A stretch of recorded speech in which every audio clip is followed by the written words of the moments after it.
Nunca imaginei que um dia escreveria essas palavras, mas a vida tem dessas surpresas amargas que nos obrigam a enfrentar realidades que preferíamos fingir que não existem. Meu nome é Geralda Campos, tenho 67 anos, e durante toda a minha existência, acreditei que o amor de mãe era capaz de transformar qualquer coração, mesmo os mais endurecidos pelo tempo e pelas decepções. Estava errada, completamente errada. A manhã começou como tantas outras na minha pequena casa do bairro Santa Efigênia, em São Paulo. Acordei cedo, como sempre faço desde que me aposentei do meu trabalho, como zeladora da escola estadual, onde passei 32 anos da minha vida. O café estava passando na cozinha quando senti aquele aperto no peito que já conhecia bem.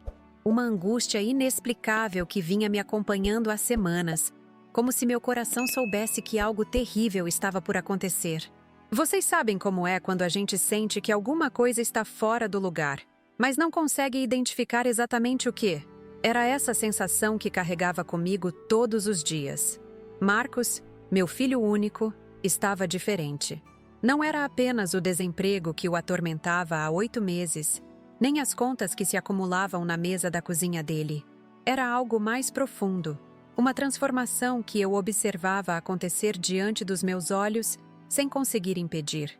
Durante anos, criei esse menino sozinha. Seu pai nos abandonou quando Marcos tinha apenas 5 anos, deixando apenas uma carta rabiscada às pressas dizendo que não conseguia mais carregar o peso da responsabilidade familiar. Lembro-me como se fosse ontem do dia em que encontrei aquele papel amassado sobre a mesa da sala. As palavras dançavam diante dos meus olhos enquanto eu tentava processar o que estava acontecendo. Como alguém simplesmente desaparece da vida de um filho como se nunca tivesse existido? Naquela época, eu era jovem e determinada. Tinha 28 anos, e uma força que hoje me impressiona quando olho para trás. Trabalhava de manhã na escola, fazia faxinas à tarde em casas do bairro, e ainda estudava à noite para terminar o ensino médio que havia abandonado quando engravidei. Marcos cresceu me vendo correr de um lado para outro, sempre com um sorriso no rosto. Sempre inventando alguma brincadeira ou história para que ele não sentisse falta do pai que escolheu partir. Foram anos difíceis, mas também foram anos de uma alegria genuína. Marcos era uma criança doce, carinhosa, que me abraçava todas as noites antes de dormir e dizia que quando crescesse, ia cuidar de mim para sempre. Essas palavras ecoavam na minha mente sempre que a vida pesava demais sobre meus ombros. Ele era minha motivação, minha razão para levantar todos os dias e enfrentar qualquer dificuldade. Mas as pessoas mudam, não é mesmo? Ou talvez seja mais correto dizer que as circunstâncias revelam aspectos do nosso caráter que nem nós mesmos conhecíamos. Marcos se casou há 3 anos com uma moça chamada Fernanda, uma menina simples e trabalhadora que eu logo aprendi a amar como filha. Eles moravam num apartamento pequeno, a 10 minutos da minha casa, e eu os visitava regularmente, sempre levando algum doce que sabia que eles gostavam ou algumas frutas que comprava na feira. Tudo começou a mudar quando ele perdeu o emprego. Marcos trabalhava numa oficina mecânica e sempre se orgulhou de conseguir sustentar a casa com seu próprio suor. Quando a oficina fechou por problemas financeiros, vi algo se quebrar dentro dele. Não era apenas a preocupação com o dinheiro. Era como se sua identidade tivesse sido destroçada junto com aquele trabalho. Os primeiros meses foram de compreensão mútua. Fernanda conseguiu alguns trabalhos extras como manicure, e eu ajudava como podia, sempre discretamente, deixando alguns trocados esquecidos sobre a mesa quando os visitava, ou levando mantimentos, fingindo que tinha comprado em excesso. Marcos ficava constrangido, mas aceitava a ajuda com gratidão. O problema começou quando a situação se prolongou. 6 meses se tornaram 8, e as oportunidades de trabalho pareciam ter evaporado. Marcos começou a ficar irritado, explosivo, culpando todo mundo pelos seus problemas. O governo, os patrões, a sociedade, até mesmo Fernanda por não conseguir ganhar dinheiro suficiente para sustentar os dois. Eu observava essa transformação com o coração partido. O menino carinhoso que eu havia criado estava se tornando um homem amargo, cheio de ressentimentos. Tentei conversar com ele várias vezes, Ofereci minha casa para que eles morassem comigo até a situação melhorar, sugeri que procurasse ajuda psicológica. Mas Marcos rejeitava tudo, dizendo que era capaz de resolver seus problemas sozinho. As visitas dele à minha casa, que antes eram fonte de alegria, começaram a se tornar momentos tensos. Ele chegava sempre perguntando se eu tinha algum dinheiro guardado, se podia emprestar alguns reais, se conhecia alguém que estivesse contratando. No início, eu atendia a todos os pedidos, mas logo percebi que o dinheiro nunca era suficiente e que cada vez que eu ajudava, ele voltava pedindo mais. Fernanda começou a me procurar escondido do marido, sempre chorosa, contando sobre as brigas que eles tinham em casa. Ela dizia que Marcos estava ficando agressivo, que gritava por qualquer coisa, que a culpava pela situação difícil que estavam vivendo. Meu coração se despedaçava a cada relato, porque eu reconhecia naquelas descrições os mesmos padrões de comportamento do pai do Marcos. A frustração transformada em raiva direcionada para quem estava mais próximo. Foi numa dessas conversas que Fernanda me contou algo que me gelou o sangue. Marcos havia começado a vasculhar os pertences dela procurando dinheiro. Chegou a pegar os poucos reais que ela guardava para emergências sem avisar. Quando ela questionou, ele explodiu, dizendo que marido e mulher não deveriam ter segredos sobre dinheiro. Naquele momento, uma memória dolorosa veio à tona. Lembrei-me do pai do Marcos fazendo exatamente a mesma coisa comigo anos atrás, sempre procurando desculpas para justificar comportamentos que, no fundo, sabia que eram errados. A história estava se repetindo, e eu me sentia completamente impotente para impedi-la. Tentei marcar uma conversa séria com Marcos, mas ele sempre arranjava desculpas para não aparecer. Quando finalmente consegui falar com ele, foi pior do que imaginava. Ele me acusou de interferir no casamento dele, disse que Fernanda estava mentindo para me manipular, que eu não entendia a pressão que ele estava sentindo por ser um homem desempregado. Naquele dia, pela primeira vez na vida, senti medo do meu próprio filho. Havia algo em seus olhos, uma frieza que nunca tinha visto antes, como se ele fosse capaz de qualquer coisa para conseguir o que queria. Saí da casa dele com o coração pesado, pedindo a Deus que me desse forças para lidar com aquela situação. As semanas que se seguiram foram de um silêncio tenso. Marcos parou de me visitar, e quando eu tentava ligar, ele atendia de forma seca, sempre dizendo que estava ocupado procurando trabalho. Fernanda também se afastou, provavelmente pressionada pelo marido para cortar contato comigo. Foi então que aconteceu aquela manhã que mudou tudo para sempre. O telefone tocou por volta das 10 horas, quando eu estava organizando algumas roupas antigas para doar. Atendi pensando que fosse alguma vizinha, ou talvez alguém do posto de saúde confirmando alguma consulta. A voz do outro lado da linha era familiar, mas ao mesmo tempo completamente estranha. Era Marcos, mas não era o Marcos que eu conhecia. Havia uma dureza ali que me fez tremer antes mesmo de entender o que ele estava dizendo. Ele não perdeu tempo com cumprimentos ou perguntas sobre como eu estava passando. Foi direto ao assunto, com uma objetividade cruel que me desarmou completamente. Disse que precisava urgentemente de dinheiro para comprar roupas para Fernanda, que ela tinha uma entrevista de emprego importante e precisava se apresentar bem vestida. Expliquei que minha aposentadoria era pequena, que as contas do mês já tinham consumido quase tudo que eu recebia e que o pouco que sobrava eu guardava para emergências médicas. Ofereci emprestar o que pudesse, mesmo sabendo que comprometeria meu orçamento pelos próximos dias. Mas isso não foi suficiente. Marcos insistiu que eu tinha cartão de banco, que podia sacar dinheiro, que era apenas um empréstimo que ele devolveria assim que conseguisse trabalho. Quando respondi que meu cartão estava no limite e que não tinha como sacar mais nada, ele mudou completamente o tom de voz. O que aconteceu a partir daquele momento ainda me deixa sem palavras.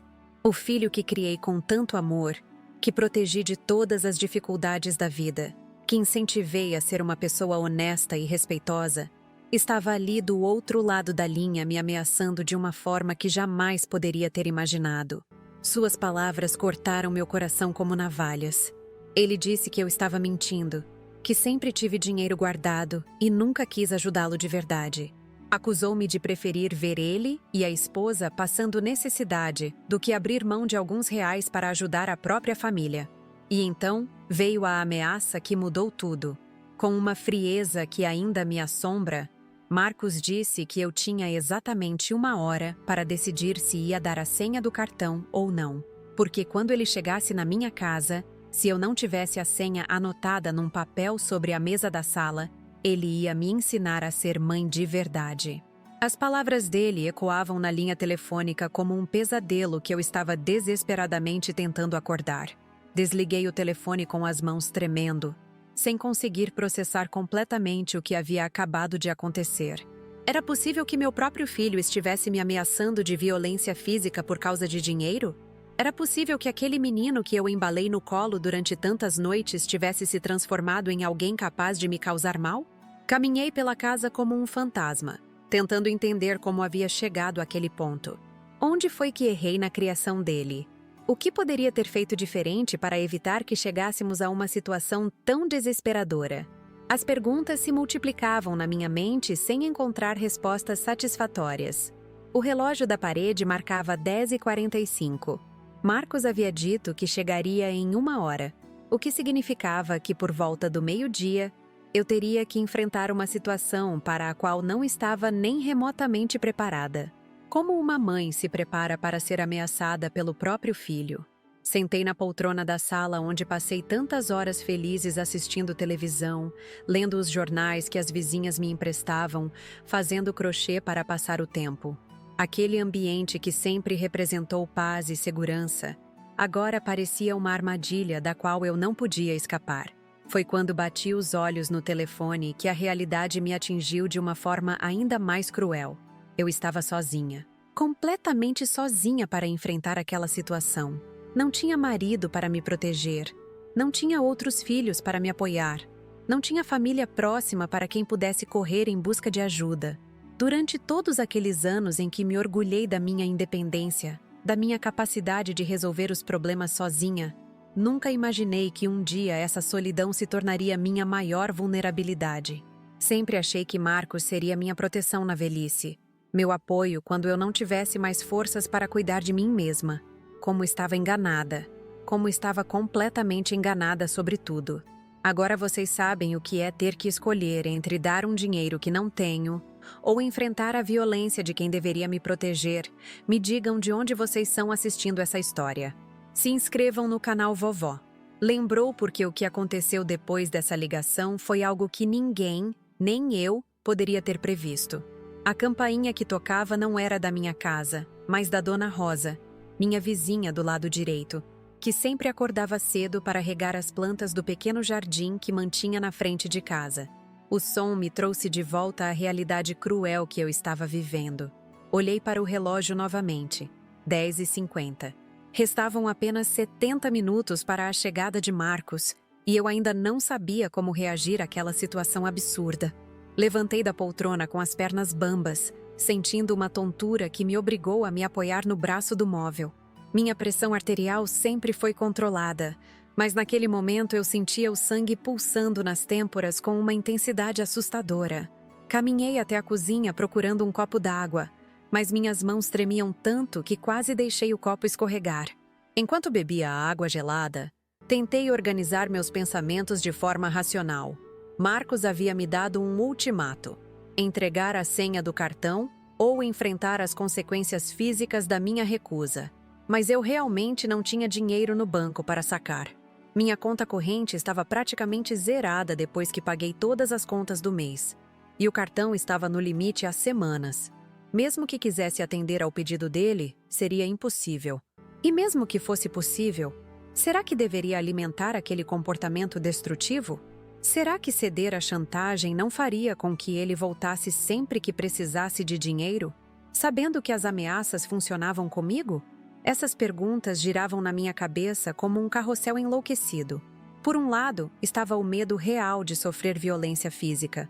Apesar dos meus 67 anos, sempre me considerei uma mulher forte e resistente, mas reconhecia minhas limitações.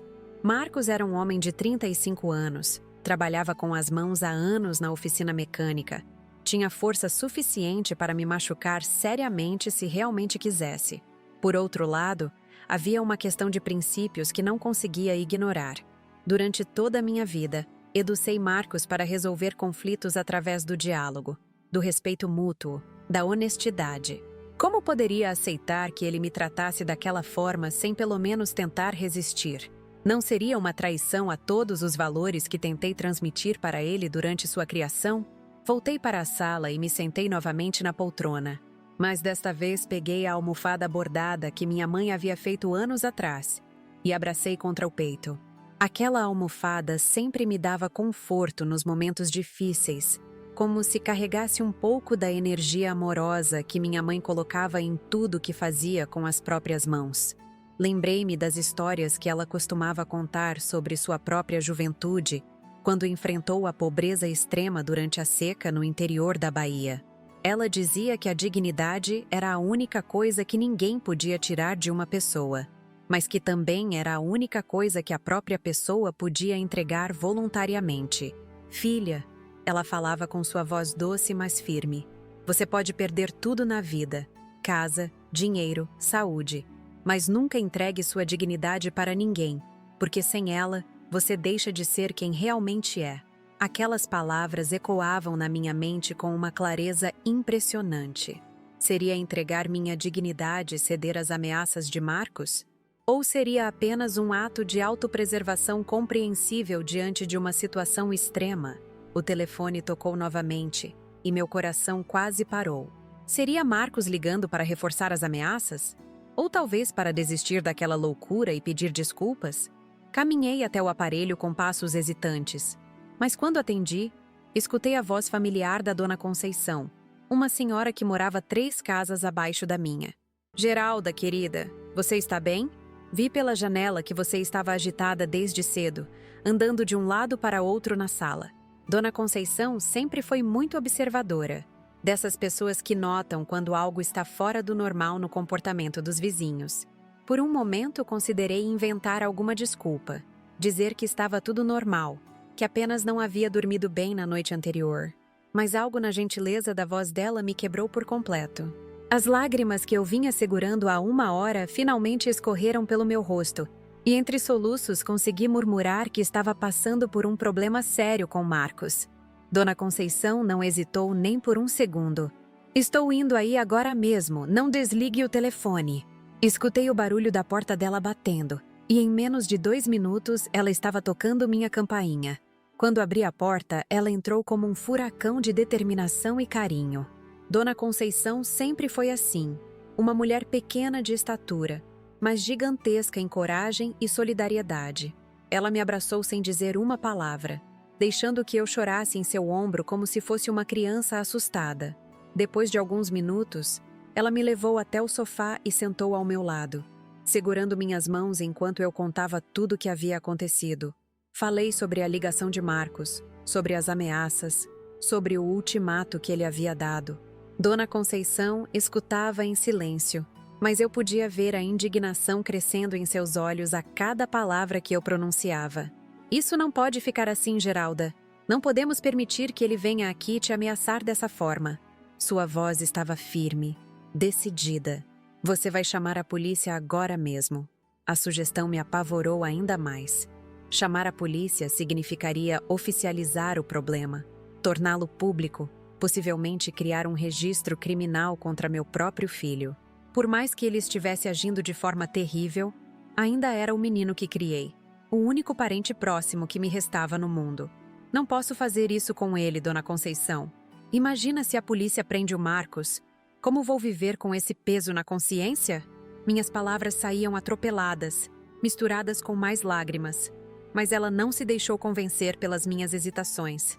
Minha filha, você está pensando em proteger quem está te ameaçando. E quem vai proteger você? Você acha que se ele chegar aqui e realmente te bater, vai se sentir melhor por não ter chamado ajuda quando podia? Aquela pergunta me atingiu como um soco no estômago. Ela estava certa. Eu estava tão preocupada em proteger Marcos das consequências de seus atos que havia esquecido completamente de proteger a mim mesma. Era uma inversão de valores que não fazia o menor sentido, mas que revelava como o amor de mãe pode ser tão cego quanto destrutivo. Dona Conceição pegou meu telefone e discou para a polícia militar. Escutei ela explicando a situação de forma clara e objetiva, informando o meu endereço e solicitando que enviassem uma viatura. Quando desligou, ela me olhou com uma ternura maternal que me tranquilizou um pouco. Os policiais vão chegar em 20 minutos. Agora vamos chamar a Dona Rosa e o seu Joaquim também, para que você não fique sozinha quando Marcos aparecer. Aquela foi a primeira vez desde o início da manhã que me senti minimamente segura. A ideia de enfrentar meu filho sozinha me aterrorizava, mas saber que teria pessoas ao meu lado mudava completamente a dinâmica da situação. Dona Rosa chegou em poucos minutos, trazendo consigo o marido, seu Joaquim, um homem aposentado que sempre foi muito respeitado no bairro. Eles se sentaram na sala enquanto eu contava novamente toda a história, desde os primeiros sinais de mudança no comportamento de Marcos até a ligação daquela manhã. Seu Joaquim balançava a cabeça com desaprovação. Esse menino perdeu completamente o rumo, Geralda. Desemprego não justifica ameaçar a própria mãe. Meu pai ficou desempregado várias vezes quando eu era criança e nunca sequer levantou a voz para minha mãe. As palavras dele me fizeram refletir sobre algo que eu vinha evitando pensar. Será que eu havia sido muito permissiva com Marcos durante sua criação? Será que por ter sido pai e mãe ao mesmo tempo, acabei compensando a ausência paterna com excesso de tolerância às suas falhas? Lembrei-me de episódios da adolescência dele que na época considerei normais, mas que agora ganhavam um significado diferente. As vezes em que ele gritou comigo quando não conseguiu algo que queria. Os momentos em que usou chantagem emocional para me convencer a fazer suas vontades. As ocasiões em que demonstrou falta de empatia com pessoas que estavam em situação mais difícil que a nossa. Talvez os sinais sempre estivessem lá, mas eu escolhi ignorá-los porque era mais fácil acreditar que ele mudaria naturalmente com a maturidade. Talvez eu tenha sido uma mãe melhor em intenções do que em resultados práticos. Os policiais chegaram pontualmente. 2 mulheres uniformizadas que se apresentaram com profissionalismo, mas também com uma gentileza que me surpreendeu. Uma delas, que parecia ter mais ou menos a idade de Marcos, sentou-se ao meu lado enquanto a outra conversava com Dona Conceição sobre os detalhes da situação. Dona Geralda, a senhora fez a coisa certa ao nos chamar. Casos de violência doméstica envolvendo filhos adultos estão se tornando mais comuns, infelizmente. O importante é que a senhora não está sozinha para lidar com isso. Aquelas palavras me consolaram e me assustaram ao mesmo tempo. Consolaram porque confirmavam que eu não estava exagerando ao me sentir ameaçada. Assustaram porque revelavam que minha situação não era única, que outras famílias estavam passando pelo mesmo pesadelo. A policial me explicou que eles permaneceriam na casa até Marcos chegar e que tentariam resolver a situação através do diálogo. Mas deixou claro que se ele demonstrasse qualquer agressividade física, seria levado para a delegacia imediatamente. O que mais me preocupa, eu confessei para ela, é que depois de hoje, nossa relação nunca mais será a mesma. Como uma mãe e um filho voltam ao normal depois de uma situação dessas? Ela me olhou com uma compreensão que só poderia vir de alguém que já havia presenciado muitos casos semelhantes. Dona Geralda, às vezes é preciso que as coisas piorem antes de melhorar. Talvez seu filho precise passar por essa experiência para entender o quanto extrapolou os limites. Enquanto conversávamos, Dona Rosa estava na cozinha preparando um café para todos. O cheiro familiar me trouxe uma sensação estranha de normalidade em meio ao caos. Era como se a vida cotidiana insistisse em continuar seu curso, mesmo quando tudo parecia estar desmoronando. Olhei para o relógio mais uma vez. 11h40. Restavam apenas 20 minutos para o meio-dia, horário em que Marcos havia prometido aparecer. Meu estômago estava embrulhado, mas pelo menos agora eu não estava mais sozinha para enfrentar aquela situação. Dona Conceição se sentou ao meu lado e segurou minha mão. Não importa o que aconteça daqui a pouco, você vai sair dessa mais forte. E nós vamos estar aqui para te apoiar. Aquela demonstração de solidariedade me emocionou profundamente. Durante anos, vivi de forma relativamente isolada, mantendo relações cordiais mais superficiais com os vizinhos. Nunca imaginei que num momento de crise eles se mostrariam tão dispostos a me ajudar. A campainha tocou às 11h55. Todos na sala se tensionaram imediatamente. Uma das policiais se levantou e se posicionou perto da porta, enquanto a outra permaneceu ao meu lado. Dona Conceição apertou minha mão com mais força, e seu Joaquim se endireitou na cadeira onde estava sentado. "Calma, Dona Geralda. Vamos resolver isso juntos", murmurou a policial, me transmitindo uma segurança que eu definitivamente não sentia. Caminhei até a porta com passos lentos, tentando reunir coragem para enfrentar o que viria a seguir. Quando abri, me deparei com Marcos parado do outro lado, mas sua expressão não era a de raiva que eu esperava. Era algo completamente diferente. Ele olhou para dentro da sala e viu todas aquelas pessoas me acompanhando. Seu rosto demonstrou confusão, surpresa, talvez até um pouco de medo. Mas o que mais me chamou a atenção foi que ele não estava sozinho. Atrás dele estava Fernanda, com os olhos inchados de tanto chorar, e uma expressão de desespero que me partiu o coração. E havia mais alguém ali, uma pessoa que eu levei alguns segundos para reconhecer, porque parecia uma aparição de um passado que eu havia enterrado há décadas. Naquele momento, entendi que a história que eu pensava estar vivendo era apenas a superfície de algo muito mais complexo e surpreendente. O que aconteceu a seguir mudou não apenas aquele dia, mas toda a minha compreensão sobre minha própria vida e sobre os segredos que uma família pode carregar por anos sem nem imaginar. Mas essa revelação que transformou tudo ainda estava por vir. E vocês precisam continuar acompanhando essa história no próximo episódio para entender como um dia que começou com ameaças se transformou na maior surpresa da minha vida inteira. O silêncio que se instalou naqueles primeiros segundos foi ensurdecedor. Ali estava um homem que eu não via há mais de 3 décadas, parado na soleira da minha porta como se fosse a coisa mais natural do mundo. Antônio Ferreira, o pai de Marcos, com os cabelos agora completamente grisalhos e rugas profundas ao redor dos olhos que um dia me fizeram sonhar com um futuro que nunca existiu. Marcos olhava alternadamente para mim e para o homem ao seu lado, claramente sem entender o que estava acontecendo. Fernanda permanecia em segundo plano, enxugando as lágrimas com as costas das mãos, parecendo ainda mais perdida do que todos nós. "Posso entrar?" A voz de Antônio saiu rouca, hesitante, como se ele mesmo não acreditasse estar ali fazendo aquela pergunta. As policiais se entreolharam rapidamente, aguardando minha reação.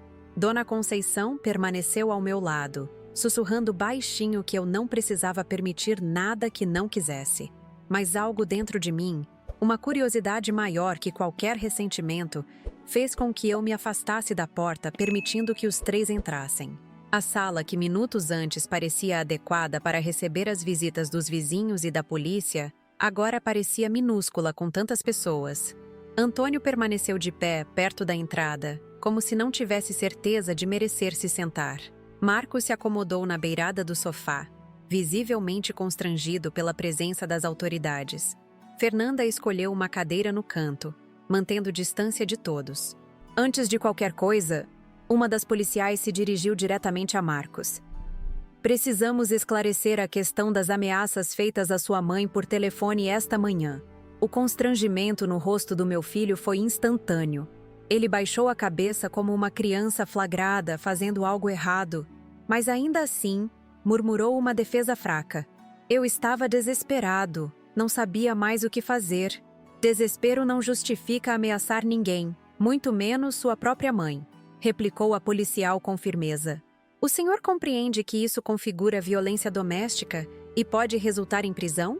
Foi nesse momento que Antônio deu um passo à frente. Por favor, officers, posso falar com vocês em particular? Há circunstâncias nesta situação que podem mudar completamente a perspectiva do caso. Aquela solicitação me intrigou profundamente. Que circunstâncias Antônio poderia conhecer sobre uma situação que havia começado apenas algumas horas atrás? Como ele sequer soube que eu estava sendo ameaçada por Marcos?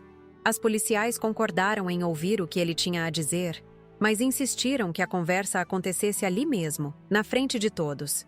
Transparência é fundamental em casos de violência doméstica, explicaram. Antônio respirou fundo antes de começar a falar, como alguém que está prestes a revelar um segredo guardado por anos. Meu nome é Antônio Ferreira. Sou pai do Marcos e ex-marido da Geralda. Abandonei esta família há 32 anos. Marcos ergueu a cabeça bruscamente, os olhos arregalados de surpresa. Até aquele momento, ele não tinha ideia de quem era o homem que havia aparecido com ele e Fernanda. Desde que parti, Antônio continuou, nunca deixei de acompanhar suas vidas à distância. Sei onde moram, sei das dificuldades que enfrentaram, sei do desemprego do Marcos, sei de tudo. Uma sensação estranha percorreu meu corpo. Durante todos aqueles anos de luta e dificuldades, enquanto eu trabalhava em 2 empregos para sustentar Marcos sozinha, seu pai estava por aí sabendo de nossos problemas e não fazendo nada para ajudar? Como você sabia das ameaças? Perguntei, sem conseguir disfarçar a amargura na voz. Fernanda me procurou há 3 dias. Ela tinha meu contato porque fez uma pesquisa na internet sobre a família do marido depois que se casaram. Quando Marcos começou a ficar agressivo em casa, ela achou que talvez eu pudesse ajudar de alguma forma. Olhei para Fernanda, que confirmou as palavras de Antônio com um aceno de cabeça. Desculpe não ter contado antes, dona Geralda. Eu estava desesperada. Não sabia mais o que fazer com o comportamento dele. Marcos se levantou abruptamente da poltrona. Espera aí! Você está me dizendo que minha esposa foi atrás do homem que nos abandonou para falar sobre nossa vida privada? Sua voz estava carregada de indignação. Eu fiz isso porque você está fora de controle. Fernanda retrucou, se levantando também. Você grita comigo todos os dias, vasculha minhas coisas procurando dinheiro e hoje chegou ao cúmulo de ameaçar sua própria mãe. Alguém precisava fazer alguma coisa. A discussão entre eles estava se intensificando quando uma das policiais interveio. Vamos manter a calma aqui. Senhor Antônio, o senhor ainda não explicou como soube especificamente das ameaças de hoje. Fernanda me ligou chorando 1 hora atrás, contando sobre a ligação que Marcos havia feito para a mãe. Ela estava apavorada, achando que ele realmente seria capaz de agredir Geralda quando chegasse aqui. O quebra-cabeças estava começando a se montar na minha mente, mas ainda havia peças faltando. E por que você decidiu aparecer justamente hoje, depois de mais de 30 anos sumido?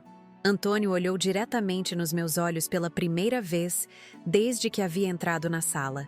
Porque chegou a hora de acertar as contas com o passado. E porque há coisas que vocês precisam saber sobre a herança. A palavra herança caiu na sala como uma bomba. Marcos parou de gesticular subitamente. Fernanda se sentou novamente. Até os vizinhos, que até então observavam a cena em silêncio respeitoso, se inclinaram para a frente prestando mais atenção.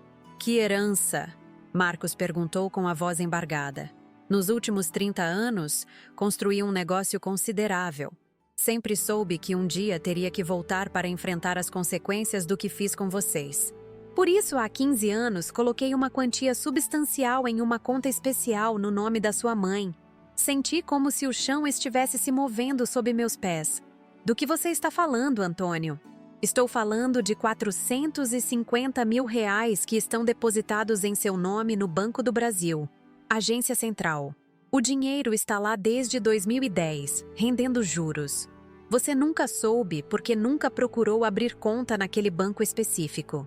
O silêncio que se seguiu foi diferente de todos os outros daquele dia.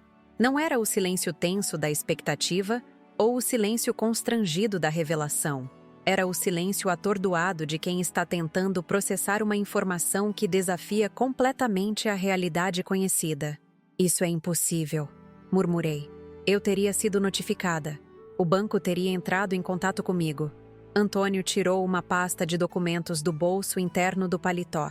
Tenho todos os comprovantes aqui. O dinheiro foi depositado com a condição de que você só seria notificada quando eu autorizasse pessoalmente, o que nunca fiz até hoje. Marcos estava boquiaberto, alternando o olhar entre o pai e os documentos nas mãos dele. Você está dizendo que minha mãe é rica? Estou dizendo que ela nunca precisou passar pelas dificuldades que passou. Estou dizendo que eu poderia ter facilitado a vida de vocês há anos, mas era um covarde demais para enfrentar o que havia feito. A realidade estava se rearranjando na minha mente de forma dolorosa. Todos aqueles anos trabalhando como zeladora, fazendo faxinas extras para complementar a renda, negando pequenos luxos a mim mesma e ao Marcos para conseguir pagar as contas. Tudo isso enquanto havia quase R$ 500.000 parados em uma conta que eu nem sabia que existia. Dona Conceição, que havia permanecido calada durante toda a revelação, foi a primeira a se manifestar. Isso significa que toda a discussão de hoje foi desnecessária. Geralda tinha dinheiro para ajudar o neto o tempo todo. Não! Marcos gritou, se levantando novamente. Não era dinheiro dela, era dinheiro dele! Apontou acusadoramente para Antônio. E mesmo se fosse, isso não justifica o que eu fiz esta manhã. Aquela reação me surpreendeu. Por um momento, pensei que Marcos ficaria aliviado ao descobrir que nossa situação financeira não era tão desesperadora quanto pensávamos. Em vez disso, ele parecia ainda mais perturbado. Você está certo, filho, Antônio disse calmamente. O dinheiro não justifica suas ameaças, mas talvez explique parte da frustração que você vem sentindo. Como assim?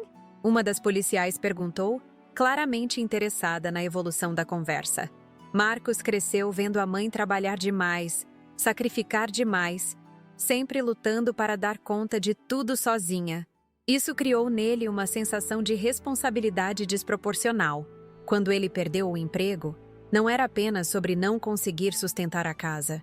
Era sobre não conseguir retribuir todos os sacrifícios que ela fez por ele. As palavras de Antônio atingiram algo profundo em mim. Durante todos aqueles meses vendo Marcos se transformar em alguém amargo e agressivo, nunca pensei que parte da raiva dele pudesse estar direcionada para si mesmo.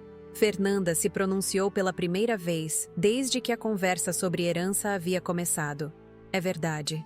Ele vive dizendo que se sente um fracasso porque não consegue cuidar da senhora do jeito que a senhora cuidou dele. Marcos afundou o rosto nas mãos. Vocês não entendem. Durante toda a minha vida, ouvi minha mãe dizer que trabalhava tanto para me dar uma vida melhor, que abria mão das coisas dela para eu ter o que precisava. Como vocês acham que eu me sinto sabendo que não consigo fazer nem a metade do que ela fez por mim? Aquela confissão partiu meu coração. Em todos os meus esforços para ser a melhor mãe possível para Marcos, acabei criando nele uma pressão psicológica que eu nunca pretendi. Ele não estava apenas frustrado por estar desempregado.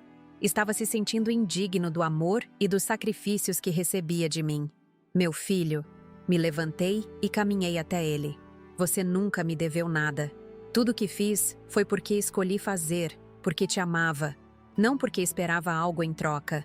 Mas agora descobrimos que você nem precisava fazer tudo aquilo. Marcos respondeu entre lágrimas. Durante anos você trabalhou que nem uma condenada enquanto havia dinheiro parado no banco. E eu cresci me sentindo culpado pelos seus sacrifícios desnecessários. A ironia da situação era cruel demais para ser ignorada. Antônio havia criado aquela conta pensando que estava ajudando, mas na verdade havia perpetuado uma situação que causou sofrimento desnecessário para todos nós. E eu havia criado Marcos de forma tão protecionista que acabei gerando nele um complexo de inferioridade disfarçado de senso de responsabilidade. Talvez, Antônio disse hesitantemente, seja a hora de todos nós começarmos a agir de forma diferente. Uma das policiais, que havia acompanhado toda a conversa com atenção profissional, decidiu retomar o controle da situação. Essas revelações são importantes para entender o contexto, mas ainda precisamos resolver a questão legal. Senhor Marcos, o senhor ameaçou sua mãe de agressão física. Isso não pode ser simplesmente ignorado. Marcos assentiu gravemente. Eu sei, e quero me entregar. Quero assumir a responsabilidade pelo que fiz. Não! Protestei imediatamente. Ele estava passando por um momento de desespero. Não precisa haver consequências legais para isso. Mas a policial foi firme. Dona Geralda, entendemos sua preocupação maternal, mas casos como este precisam de acompanhamento oficial para evitar reincidências. Foi então que Antônio se pronunciou novamente. Officers, posso propor uma alternativa? Estou disposto a custear tratamento psicológico para Marcos e também terapia familiar para todos nós. Além disso, posso garantir formalmente que a situação financeira da família será resolvida imediatamente. As policiais se consultaram brevemente antes de responder. Isso pode ser considerado pelo delegado. mas será necessário que todos compareçam à delegacia para formalizar um termo de compromisso. Naquele momento, percebi que minha vida havia mudado completamente em questão de horas. Acordei achando que era uma mulher aposentada com poucos recursos, enfrentando ameaças do próprio filho. Agora descobria que tinha uma situação financeira confortável, um ex-marido arrependido disposto a compensar décadas de abandono, e um filho que precisava de ajuda psicológica para lidar com questões emocionais complexas. Mas ainda havia uma pergunta que me consumia. Antônio, por que você nunca voltou antes? Por que esperou chegar a esse ponto? Ele suspirou profundamente antes de responder. Medo. Puro e simples medo. Quanto mais tempo passava, mais difícil ficava imaginar como vocês me receberiam. E quanto mais eu prosperava financeiramente, mais culpado me sentia por ter abandonado vocês na pobreza. Então você sabia que estávamos passando dificuldades e preferiu ficar longe? A indignação voltou a tomar conta de mim. Eu mandava dinheiro anonimamente sempre que podia. Lembra daquelas vezes que apareciam envelopes com dinheiro na sua caixa de correio sem remetente? Era eu. Mais uma revelação que reorganizou minhas memórias. Durante anos, especialmente quando Marcos era adolescente, ocasionalmente encontrava envelopes com quantias pequenas, mas significativas na minha caixa de correio. Sempre achei que fosse algum vizinho caridoso que preferia manter o anonimato. Isso não muda o fato de que você nos abandonou quando mais precisávamos de você, disse, mas minha voz já não carregava a mesma dureza de antes. Não muda mesmo. E eu não estou aqui para pedir perdão, porque sei que não mereço. Estou aqui para tentar reparar pelo menos parte do dano que causei. Fernanda, que havia sido esquecida em meio a todas aquelas revelações familiares, se levantou e se aproximou de mim. Dona Geralda, posso falar uma coisa? Assenti, curiosa para saber o que ela tinha a dizer sobre tudo aquilo. Acho que todos nós estamos precisando de tempo para processar tudo isso. Que tal irmos para a delegacia resolver a parte legal e depois cada um voltar para casa para pensar em tudo o que aconteceu hoje? A sugestão dela fez muito sentido. Meu cérebro estava sobrecarregado de informações e emoções contraditórias. Precisava de um tempo sozinha para assimilar todas aquelas mudanças. As policiais concordaram que era a melhor abordagem e todos se prepararam para sair. Antes de deixar a casa, me dirigi aos vizinhos que haviam permanecido ao meu lado durante toda aquela manhã turbulenta. Não sei como agradecer vocês por terem ficado comigo. Sem a ajuda de vocês, eu estaria enfrentando tudo isso sozinha. Dona Conceição me abraçou carinhosamente. É para isso que servem os vizinhos, Geralda. E agora você sabe que não está sozinha no mundo. Enquanto todos saíam da minha casa em direção aos carros, olhei pela última vez para a sala onde minha vida havia mudado para sempre. Amanhã seria um dia completamente diferente de todos os que vivi até então. Mas essa era apenas mais uma camada de uma história que ainda reservava surpresas que eu nem conseguia imaginar. A viagem até a delegacia foi marcada por um silêncio pesado e reflexivo. Fui no carro da polícia, enquanto Marcos, Fernanda e Antônio seguiram no veículo deles. Durante o trajeto, observava pela janela as ruas familiares do meu bairro, mas tudo parecia diferente agora, como se eu estivesse vendo aquele cenário através dos olhos de uma pessoa completamente nova. A delegacia da mulher ficava no centro da cidade, num prédio antigo, mas bem conservado. Quando chegamos, fui orientada a aguardar numa sala reservada, enquanto os policiais organizavam os procedimentos. A sala tinha apenas uma mesa pequena, 4 cadeiras e um cartaz na parede sobre direitos das vítimas de violência doméstica.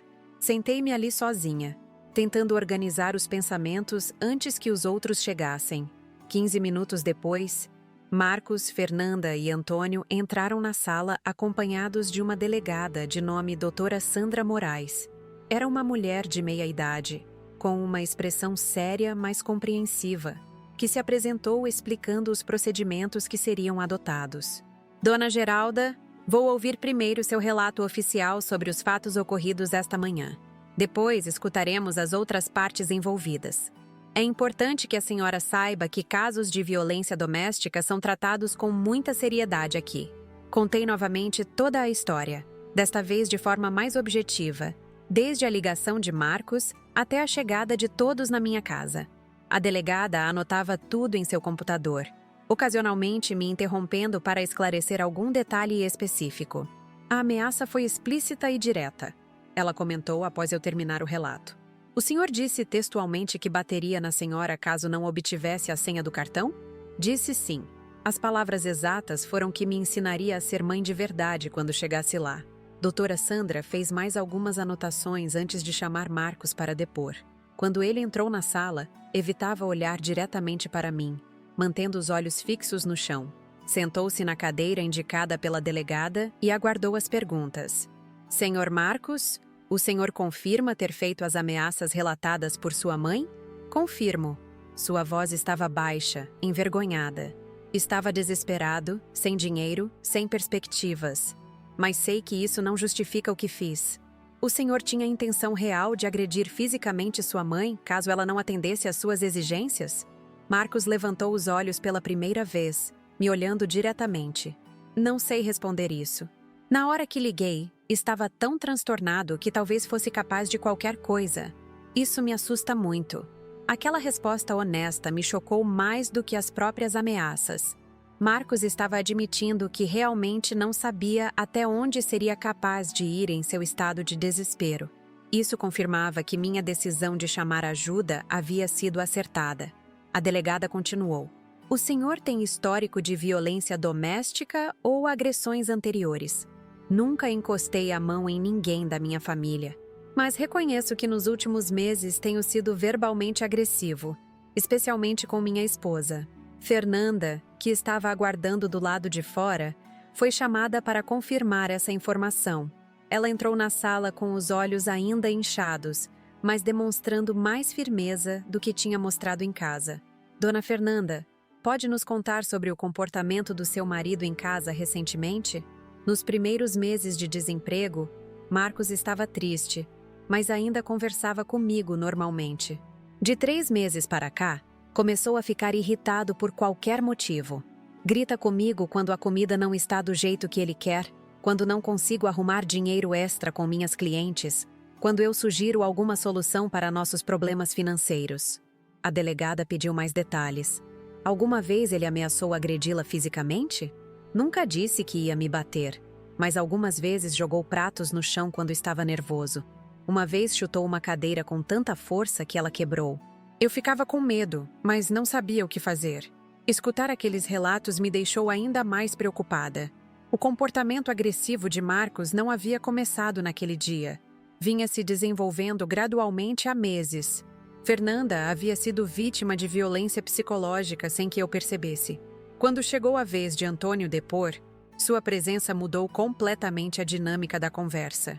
A delegada demonstrou particular interesse em entender como ele havia chegado até ali naquele dia específico. Senhor Antônio, o senhor pode explicar em detalhes como tomou conhecimento das ameaças feitas pelo seu filho à ex-esposa? Fernanda me procurou há uma semana, preocupada com o comportamento cada vez mais agressivo do marido. Ontem, ela ligou desesperada, dizendo que Marcos estava falando em resolver tudo de uma vez por todas e que tinha medo do que ele pudesse fazer. E por que a senhora o procurou? A delegada se dirigiu a Fernanda. Pensei que talvez o pai pudesse conversar com ele, acalmá-lo. Na internet, descobri que o senhor Antônio havia construído uma empresa de construção civil bem-sucedida. Achei que ele poderia até oferecer trabalho para o Marcos. Antônio continuou. Quando Fernanda me ligou hoje cedo contando sobre a ameaça direta contra Geralda, decidi que não podia mais ficar assistindo de longe. Era hora de enfrentar as consequências dos meus erros do passado. A delegada se voltou para mim. Dona Geralda, como a senhora se sente em relação ao retorno do ex-marido após tantos anos? A pergunta me pegou desprevenida. Como me sentia? Era uma mistura confusa de ressentimento antigo, curiosidade, alívio pela ajuda inesperada e uma raiva renovada por descobrir que nossa situação financeira poderia ter sido diferente. Ainda estou processando tudo. Por um lado, fico feliz que ele tenha aparecido para ajudar numa situação tão difícil. Por outro lado, Me revolta saber que passou todos esses anos sabendo das nossas dificuldades e não fez nada efetivo para mudar nossa realidade. A senhora tem interesse em reatar algum tipo de relacionamento com ele? Definitivamente não de forma romântica. Somos pessoas completamente diferentes agora. Mas talvez possamos encontrar uma forma de convivência civilizada por causa do Marcos. Doutora Sandra fez uma pausa para revisar suas anotações antes de prosseguir. Senhor Antônio, o senhor mencionou uma herança deixada em nome da dona Geralda. Pode fornecer detalhes sobre isso? Antônio tirou novamente a pasta de documentos. Tenho aqui todos os comprovantes de depósito, extratos bancários e a documentação legal que estabelece Geralda como única beneficiária da conta. O valor atual, incluindo rendimentos, está em R$ 473 mil. A delegada examinou os papéis cuidadosamente. Esses documentos parecem legítimos. Dona Geralda, a senhora gostaria de ter acesso a essas informações bancárias para verificar pessoalmente? Acenei positivamente. A ideia de ter uma quantia tão significativa disponível ainda parecia irreal demais para acreditar completamente. Considerando todas essas informações, a delegada se dirigiu a todos nós. Vou propor uma resolução que leve em conta tanto a gravidade das ameaças quanto as circunstâncias especiais do caso. Ela explicou que Marcos seria obrigado a assinar um termo de compromisso, se comprometendo a não se aproximar de mim por 30 dias, exceto em situações supervisionadas por terceiros. Durante esse período, deveria participar obrigatoriamente de sessões de terapia psicológica e grupos de apoio para controle de agressividade. Além disso, ela continuou, recomendo fortemente que toda a família participe de sessões de terapia familiar para trabalhar as questões de relacionamento que contribuíram para esta situação. Marcos concordou imediatamente com todas as condições. Quero fazer tudo o que for necessário para consertar o que quebrei hoje. Antônio se ofereceu para custear todo o tratamento psicológico necessário, além de garantir suporte financeiro para que Marcos pudesse se dedicar ao tratamento sem a pressão imediata de procurar trabalho. Há uma condição adicional, Antônio acrescentou. Gostaria de propor que Geralda tenha acesso imediato aos recursos financeiros que estão em seu nome, para que possa tomar decisões independentes sobre seu futuro. A delegada considerou a proposta. Isso pode ser arranjado através do banco, desde que Dona Geralda concorde. Era surreal estar sentada ali discutindo minha independência financeira como se fosse um negócio jurídico. Toda minha vida adulta havia sido marcada pela luta para conseguir dinheiro suficiente para as necessidades básicas. Agora, de repente, tinha que pensar em administrar uma quantia que representava mais do que eu conseguiria juntar trabalhando durante décadas. Eu gostaria, falei após um momento de reflexão, de ter tempo para processar tudo isso antes de tomar decisões importantes sobre o dinheiro, mas concordo que é melhor ter acesso a ele do que deixar parado sem saber que existe. Fernanda, que havia permanecido quieta durante a discussão sobre os termos, pediu para falar. Delegada, eu queria saber se posso continuar morando no apartamento com Marcos durante esse período de 30 dias, ou se é melhor eu ficar em outro lugar. Mari, o termo de afastamento se refere especificamente à dona Geralda, explicou doutora Sandra.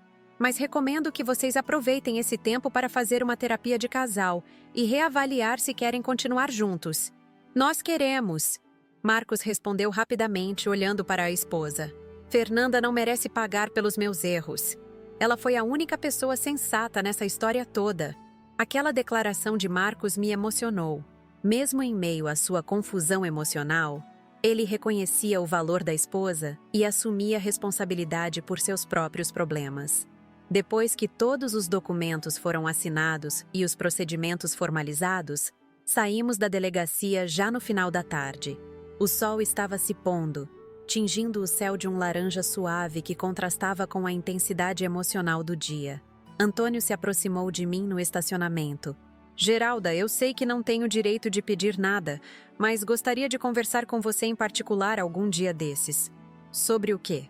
Sobre os últimos 30 anos. Sobre as escolhas que fiz. Sobre o que aconteceu comigo depois que parti. Sobre como cheguei até aqui. Olhei para aquele homem que um dia amei intensamente e que depois se tornou a fonte de tantas lágrimas e noites insones. Agora ele estava ali, mais velho, aparentemente arrependido, oferecendo explicações que talvez fossem importantes para meu próprio processo de cura. Talvez, respondi, mas só quando eu me sentir pronta para isso. Marcos se aproximou hesitantemente. Mãe, eu posso pelo menos te abraçar antes de irmos embora? Por um momento, hesitei. Parte de mim ainda estava machucada pelas ameaças da manhã, mas uma parte maior reconhecia que aquele era meu filho, perturbado e confuso, mas ainda assim meu filho. O abraço foi longo e cheio de lágrimas de ambos os lados. Me desculpe, mãe. Me desculpe por tudo. Você vai se tratar e vai ficar bem, respondi, acariciando seus cabelos como fazia quando era criança. E nós vamos encontrar uma forma de ser família novamente. Fernanda também se despediu com um abraço carinhoso. Obrigada por não ter desistido da gente, Dona Geralda. Quando finalmente voltei para casa, já era noite. Entrei na sala onde tudo havia começado naquela manhã e me sentei na mesma poltrona onde havia recebido a ligação ameaçadora de Marcos. Parecia que tinha se passado uma semana inteira, não apenas um dia. Dona Conceição apareceu na janela pouco depois, perguntando se eu estava bem e se precisava de alguma coisa. Contei rapidamente como havia sido na delegacia e agradeci mais uma vez por toda a ajuda que ela e os outros vizinhos haviam dado. E agora, Geralda? Como você está se sentindo com tudo isso? Era uma pergunta difícil de responder. Como alguém se sente quando descobre que a vida que conhecia era apenas uma versão limitada da realidade? Como processa a informação de que problemas que pareciam insolúveis na verdade tinham solução disponível há anos? Acho que vou precisar de um tempo para entender tudo o que aconteceu hoje, respondi honestamente. Depois que Dona Conceição foi embora, fiquei sozinha com meus pensamentos pela primeira vez desde a manhã. O silêncio da casa, que antes me trazia paz, agora estava carregado de possibilidades e questionamentos. Peguei o telefone e liguei para o banco que Antônio havia mencionado. Depois de alguns minutos sendo transferida de setor em setor, finalmente falei com um gerente que confirmou a existência da conta e agendou uma reunião para o dia seguinte. Desliguei o telefone sabendo que amanhã começaria uma nova fase da minha vida. Uma fase que eu nem sabia que era possível até algumas horas atrás. Mas ainda havia uma última surpresa esperando por mim naquela história. Algo que nem Antônio sabia, e que mudaria não apenas minha perspectiva sobre o passado, mas também sobre o futuro que estava se desenhando para nossa família. Na manhã seguinte, acordei com uma sensação estranha de estar vivendo a vida de outra pessoa. O café da manhã tinha o mesmo sabor de sempre. A casa estava arrumada do mesmo jeito, mas eu não conseguia me reconhecer como a mesma mulher que havia dormido naquela cama na noite anterior. Era como se tivesse atravessado um portal para uma realidade paralela, onde as regras que governavam minha existência haviam mudado completamente. O banco abria às 10 horas, e cheguei lá às 9h45, nervosa como uma adolescente no primeiro encontro. Havia trocado de roupa 3 vezes antes de sair de casa, querendo parecer adequada para lidar com uma quantia de dinheiro que jamais imaginei possuir. Usava meu vestido azul marinho mais conservador e a única bolsa de couro que possuía, comprada anos atrás numa promoção. O gerente, Sr. Paulo Henrique, era um homem jovem, provavelmente da idade de Marcos, que me recebeu com uma cortesia exagerada que inicialmente me deixou desconfortável. Ele havia separado todos os documentos relacionados à conta e os organizou numa pasta elegante sobre sua mesa. Dona Geralda, é um prazer finalmente conhecê-la pessoalmente. Sua conta conosco é uma das mais antigas e estáveis que temos na agência. Ele falava como se eu fosse uma cliente VIP, quando na verdade eu nem sabia que tinha conta naquele banco. Examinei cada documento cuidadosamente. Os depósitos haviam começado em maio de 2010, sempre no mesmo dia do mês, sempre no valor de R$ 5.000. Durante 15 anos, religiosamente, aquele dinheiro havia sido depositado e aplicado em investimentos conservadores, que geravam rendimentos mensais.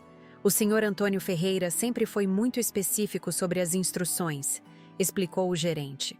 Os valores deveriam render o máximo possível sem riscos, e a senhora só deveria ser contatada quando ele autorizasse pessoalmente. Mas por que ele escolheu justamente este banco? Perguntei-me intrigada. Na verdade, esta agência foi construída no terreno onde funcionava a primeira empresa dele, uma pequena marmoraria que faliu nos anos 90. Ele disse que queria transformar o local do seu maior fracasso no lugar da sua redenção. Aquela informação me tocou de uma forma inesperada. Antônio havia escolhido simbolicamente criar minha segurança financeira exatamente no lugar onde havia perdido tudo e nos abandonado. Era uma forma poética de tentar reparar o passado. Dona Geralda? O gerente continuou. Há uma instrução especial que o Sr. Antônio deixou para ser cumprida caso a senhora viesse pessoalmente ao banco. Ele abriu uma gaveta protegida por chave e retirou um envelope lacrado com meu nome escrito à mão.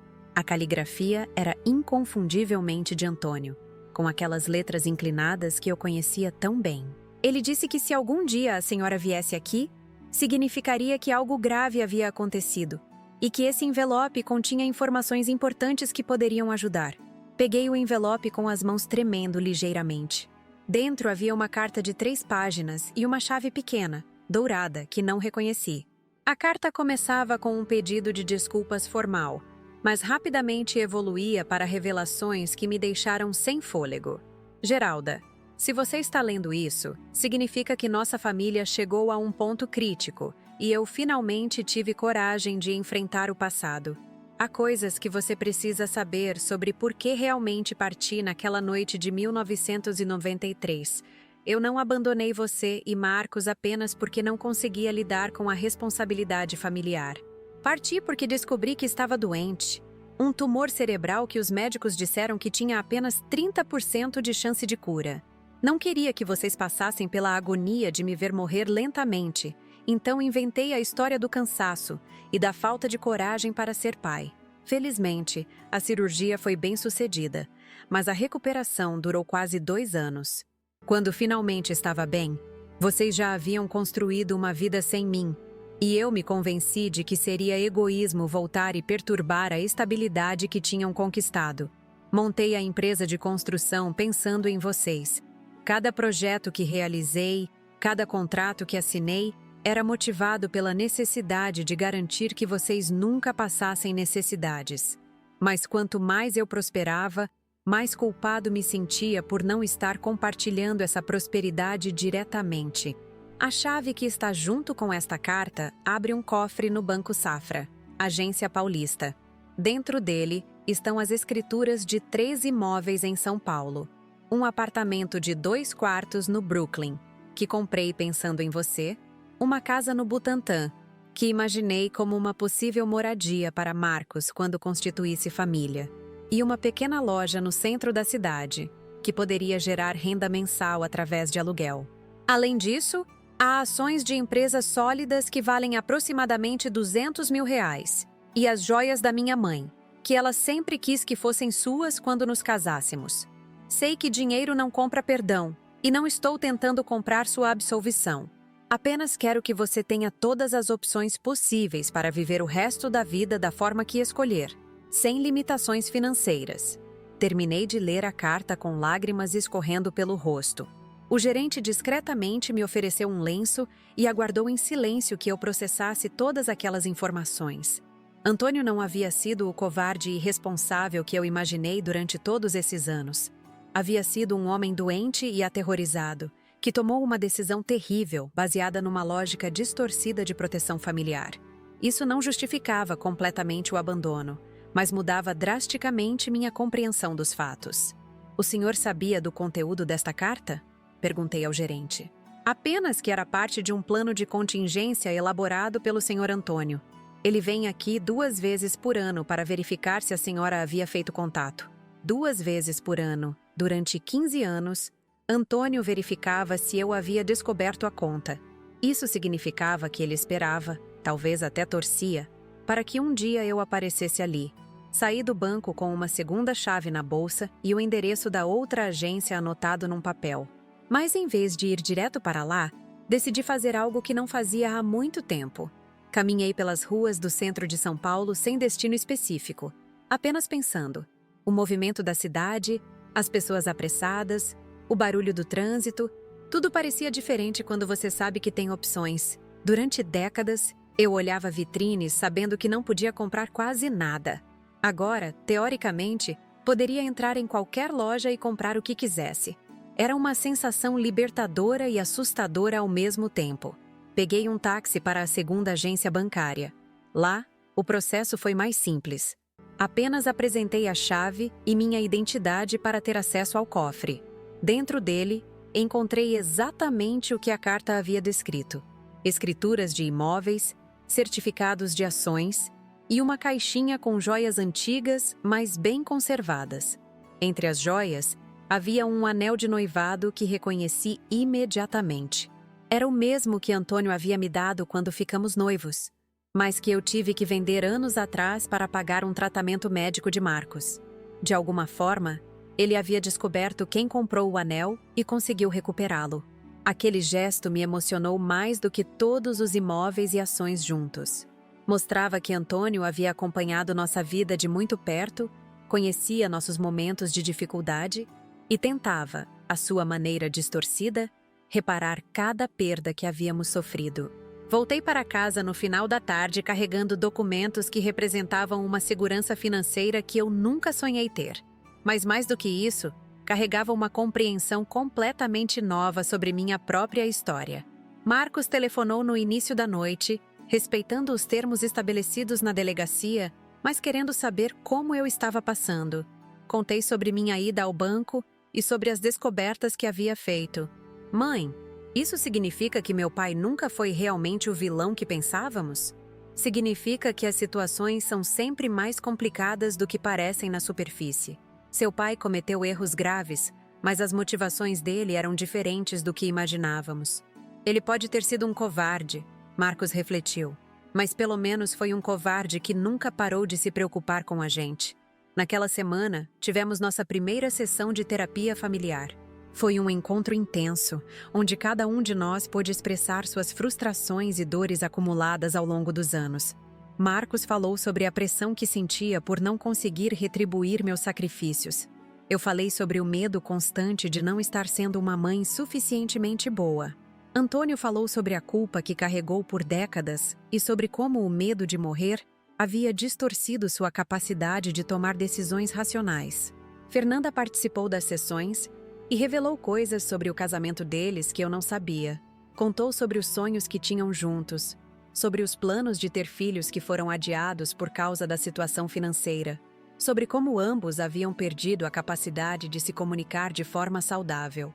A terapeuta, doutora Mônica Ribeiro, nos ajudou a entender que cada membro da família havia desenvolvido padrões de comportamento baseados em informações incompletas sobre a realidade familiar.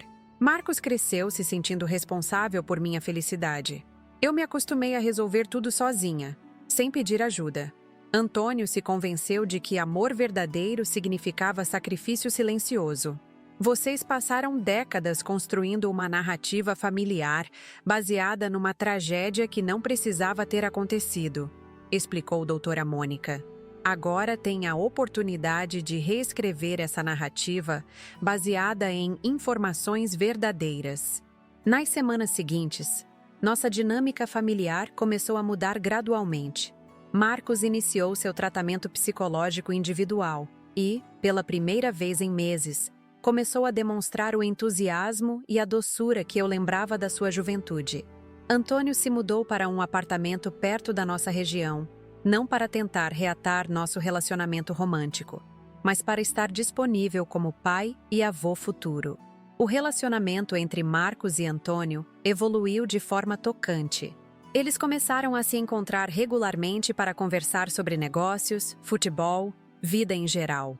Antônio ofereceu um emprego para Marcos em sua empresa, mas sugeriu que ele esperasse terminar o tratamento psicológico antes de tomar qualquer decisão profissional importante.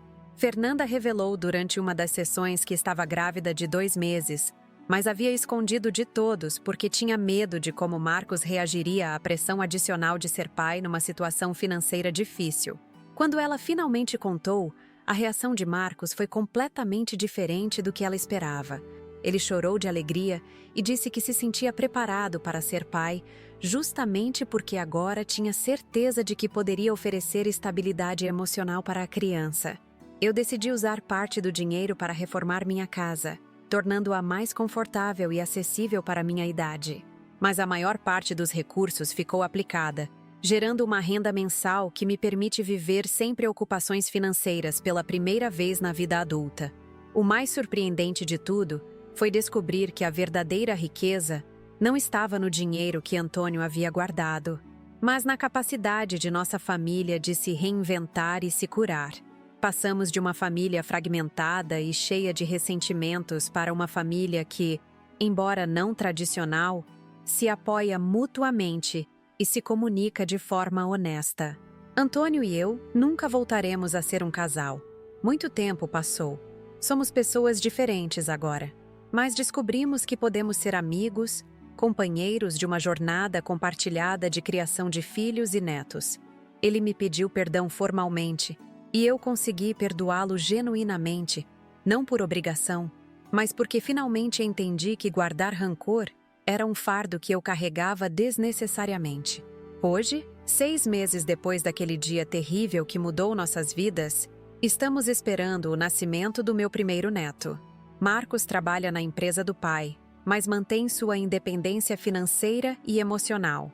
Fernanda e eu desenvolvemos uma relação muito próxima, e ela frequentemente vem tomar café da tarde comigo para conversarmos sobre a gravidez e a vida. O apartamento no Brooklyn que Antônio comprou pensando em mim se tornou o lar de Marcos e Fernanda. A casa no Butantã está sendo alugada, e a renda complementa o salário de Marcos. A loja no centro está sendo transformada num pequeno negócio familiar. Um ateliê de costura que Fernanda está montando para trabalhar depois que o bebê nascer. Descobri que ter segurança financeira não mudou minha personalidade ou meus valores fundamentais. Ainda prefiro cozinhar em casa a comer em restaurantes caros. Ainda compro minhas roupas em lojas populares. Ainda mantenho as mesmas amizades de sempre. A diferença é que agora faço essas escolhas por preferência, não por necessidade. Mas a mudança mais importante foi descobrir que nunca é tarde demais para uma família se reconstruir. Que o amor, mesmo machucado e maltratado, pode encontrar formas de se curar e se reinventar. E que às vezes as piores crises de nossas vidas são exatamente o que precisamos para descobrir verdades que estavam escondidas há décadas. Naquela manhã terrível, quando recebi a ligação ameaçadora de Marcos, eu achava que estava vivendo o pior dia da minha vida. Na verdade, estava vivendo o primeiro dia de uma vida completamente nova. Uma vida onde minha família finalmente havia encontrado o caminho de volta para casa. Quando comecei a contar essa história para vocês, nunca imaginei como seria difícil colocar em palavras tudo o que aconteceu naquele dia que mudou completamente minha vida e a vida da minha família.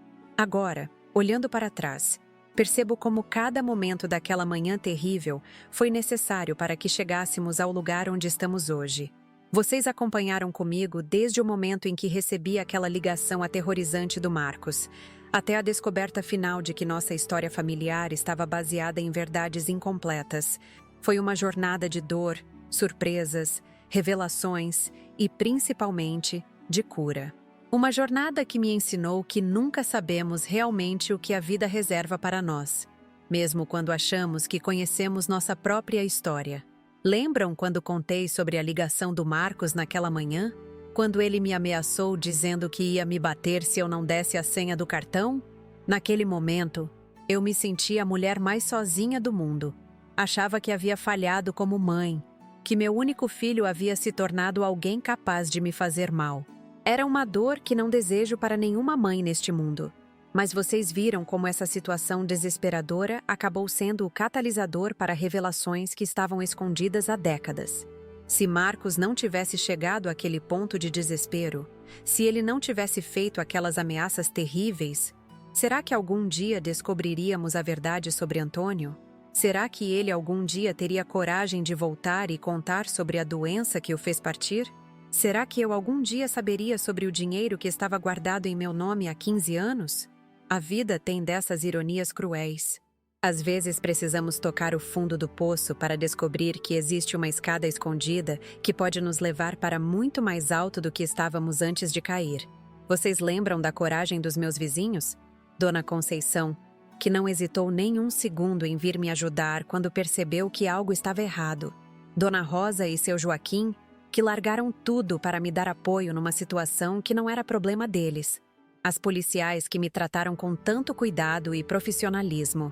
Essas pessoas me ensinaram que mesmo quando nos sentimos completamente sozinhos no mundo, sempre há alguém disposto a estender a mão se tivermos coragem de pedir ajuda. Durante anos, vivi com o orgulho de resolver tudo sozinha, de não incomodar ninguém com meus problemas. Pensava que ser forte significava nunca precisar de ajuda. Que equívoco terrível! Descobri que verdadeira força é reconhecer quando precisamos de apoio e ter humildade para aceitar quando ele é oferecido.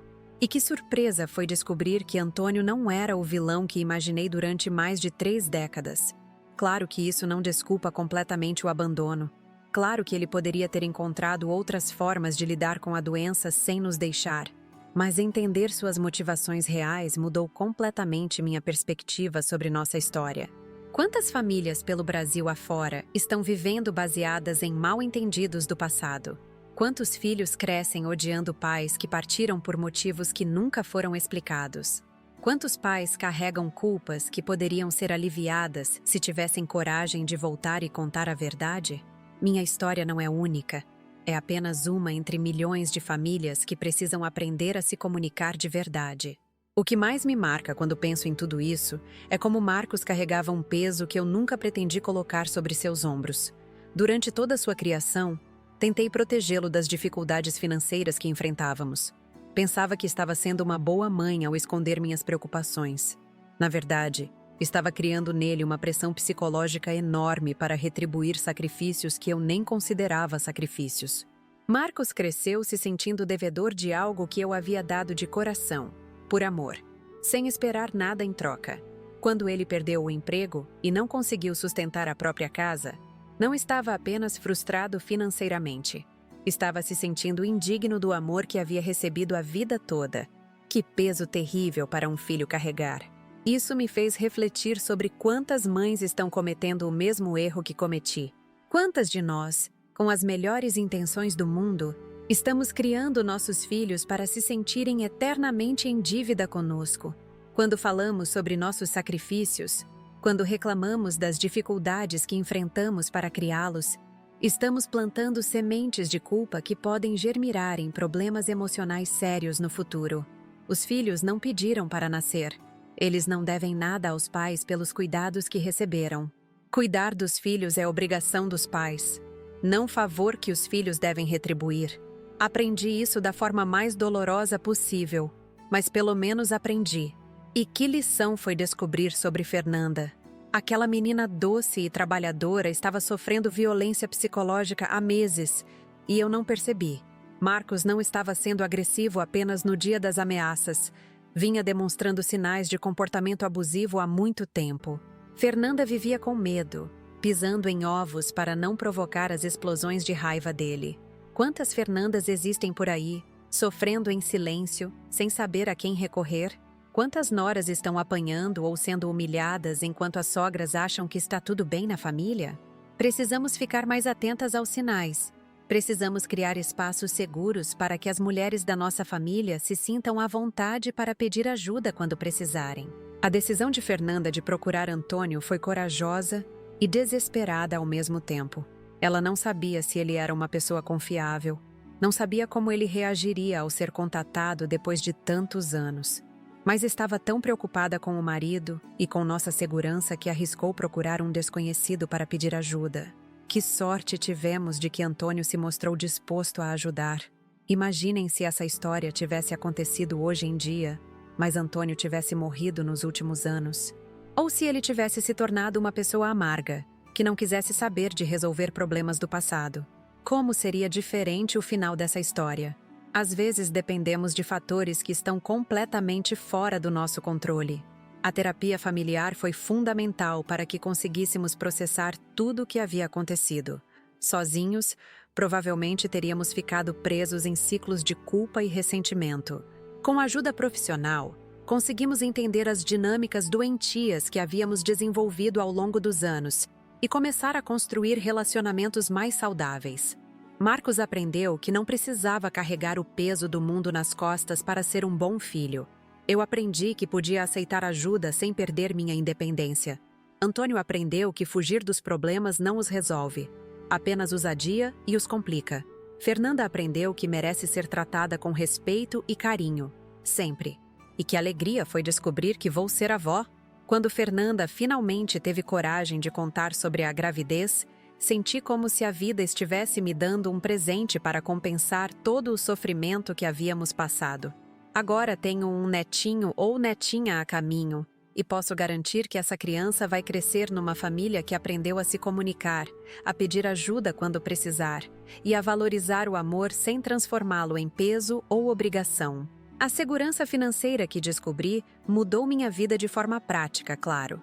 Não ter que me preocupar com dinheiro para remédios, para reformas na casa, para pequenos luxos que sempre foram sonhos distantes.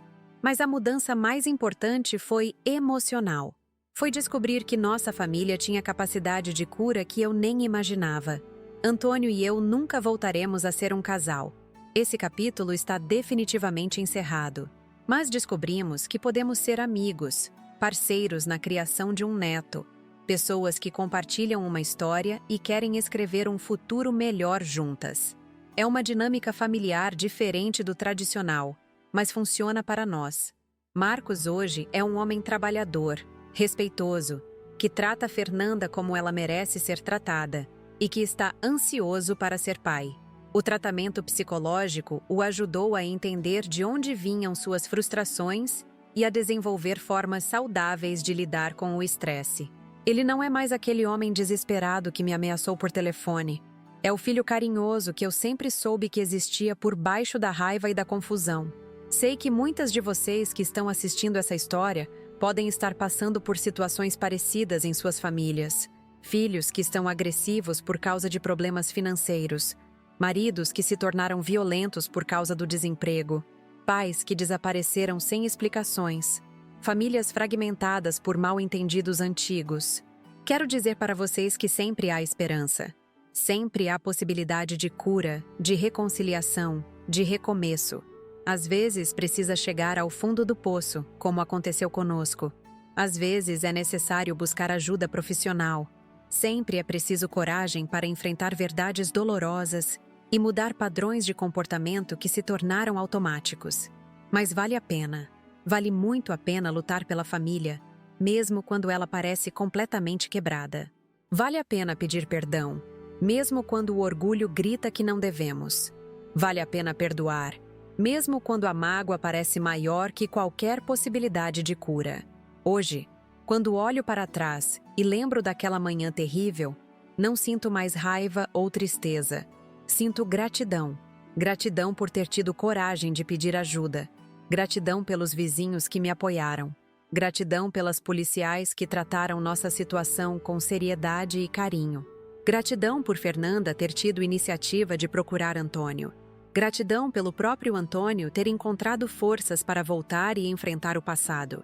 E sinto uma gratidão especial pela oportunidade de contar essa história para vocês, aqui no canal Vovó Lembrou. Sei que muitas pessoas passam por situações difíceis em suas famílias e se sentem sozinhas, sem esperança. Se minha história puder dar força para pelo menos uma pessoa não desistir da própria família, já valeu a pena ter exposto nossa intimidade dessa forma.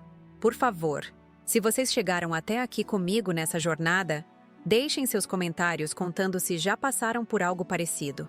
Comentem sobre como é a relação com seus filhos, suas noras, seus ex-maridos. Compartilhem suas experiências para que outras pessoas se sintam menos sozinhas em suas próprias lutas familiares. E se essa história tocou vocês de alguma forma, por favor se inscrevam no canal Vovó Lembrou. Aqui vocês vão encontrar muitas outras histórias de superação, de famílias que enfrentaram crises e conseguiram se reconstruir, de mulheres que descobriram forças que nem sabiam que tinham. Olhem os outros vídeos, curtam, compartilhem com pessoas que possam precisar ouvir essas mensagens de esperança. Comentem também me contando de onde vocês são. Quero saber se essa história chegou em pessoas do Brasil inteiro, se tem gente de outros países assistindo. Digam se conhecem casos parecidos em suas regiões, se têm sugestões de temas para próximos vídeos.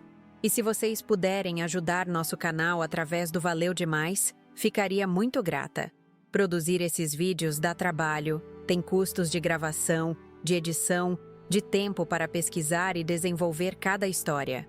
Quando vocês contribuem, estão ajudando a manter esse projeto funcionando e permitindo que a gente traga mais histórias inspiradoras todos os dias. Cada centavo que recebemos é investido de volta no canal, para melhorar a qualidade dos vídeos, para conseguir contar mais histórias, para alcançar mais pessoas que precisam ouvir mensagens de esperança. Sua ajuda faz toda a diferença no nosso trabalho. Não esqueçam de ativar o sininho das notificações para não perder nenhum vídeo novo. E compartilhem esse canal com suas amigas, suas mães, suas filhas. Quanto mais gente souber que existe um espaço onde histórias reais de superação são contadas com carinho e respeito, mais poderemos ajudar pessoas que estão passando por momentos difíceis. Muito obrigada por terem me acompanhado nessa história que mudou minha vida para sempre. Espero encontrar vocês nos próximos vídeos do Vovó Lembrou. E lembrem-se, não importa qual seja a crise que vocês estejam enfrentando em suas famílias, sempre há esperança de um novo começo.